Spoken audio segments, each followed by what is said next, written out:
চলতে চলতে আমি চলে আসছি মাদানসালের প্রথম দর্শনীয় স্থান জাবাল ইদলিবের কাছে। জাবাল ইদলিবের এই বিশাল পাহাড়টি কেটে দেওয়ান নামের এই হলরুমটি সামুদ্রাতীরা তৈরি করেছেন। এই হলরুমটিতে বসে তারা তাদের সোসাইটির বিষয়ে বিভিন্ন মিটিং করতেন, আর এই হলরুমটিতে যে কেউ আসতে পারতো না। তখনকার যারা খুব প্রভাবশালী ছিল শুধুমাত্র তারাই এখানে আসতে পারতো। আর এখানে শুধু মিটিং নয়, বিভিন্ন অনুষ্ঠান, গান, আনন্দ, আড্ডা এই জায়গায় হতো। এখানে দুটি পাহাড়ের মাঝে প্রাকৃতিকভাবে একটি সুড়ঙ্গ বা গলিপথ তৈরি হয়েছে, যার দুপাশে নাবাতিয়ানদের হাতের লেখা প্রতিটি উপাসনালয় ও তাদের কল্পিত স্রষ্টার প্রতিচ্ছবি খোদাই করা হয়েছে।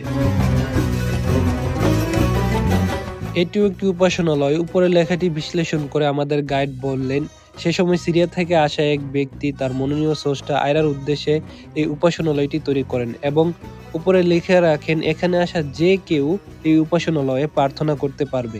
আসলে সামুদ তথা নাবাতিয়ানরা একাধিক স্রষ্টায় বিশ্বাস করতেন, যা নিয়ে তাদের মধ্যে কোনো বিদ্বেষ ছিল না। যে যার মনোনীত স্রষ্টার আরাধনা করতেন। এই কারণে এখানে বিভিন্ন ধরনের উপাসনালয়ের দেখা মিলে।